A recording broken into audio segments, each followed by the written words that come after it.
Hello everyone, ഇന്ന് നോക്കാൻ പോകുന്നത് KTUവിലെ മൂന്നാമത്തെ സെമിസ്റ്ററിലെ, അതായത് S3യിലെ സോളിഡ് സ്റ്റേറ്റ് ഡിവൈസസ് എന്ന് പറഞ്ഞ സബ്ജക്റ്റാണ്. ഇത് ഇലക്ട്രോണിക്സ് ആൻഡ് കമ്മ്യൂണിക്കേഷൻ എഞ്ചിനീയറിംഗിനകത്തുള്ള ഒരു സബ്ജക്റ്റാണ്. ഈ സബ്ജക്റ്റിന് ഡെയിലി ലൈഫ് ആപ്ലിക്കേഷൻസ്, നമ്മളിപ്പോൾ ഉപയോഗിക്കുന്ന ഫോണായാലും ലാപ്ടോപ്പ് ആയാലും ഇനിയിപ്പോൾ TV ആയാലും ഇതിൻ്റെ അകത്തെല്ലാം സോളിഡ് സ്റ്റേറ്റ് ഡിവൈസസിൻ്റെ ആപ്ലിക്കേഷൻസ് വരുന്നുണ്ട്.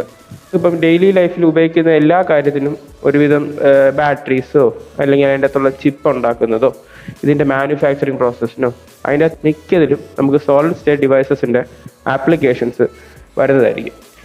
സ്മാർട്ട് ഫോൺസ്, കമ്പ്യൂട്ടേഴ്സ്, അതിൻ്റെ അകത്ത് സെമി കണ്ടക്ടേഴ്സ് ഉണ്ടായിരിക്കുമല്ലോ. സെമി കണ്ടക്ടേഴ്സ് നിങ്ങൾ കേട്ടിട്ടുണ്ടാവും. നിങ്ങൾ +1 +2 അല്ല അഥവാ അതിന് മുന്നേ തന്നെ നിങ്ങൾ പഠിച്ചിട്ടുണ്ടായിരിക്കും.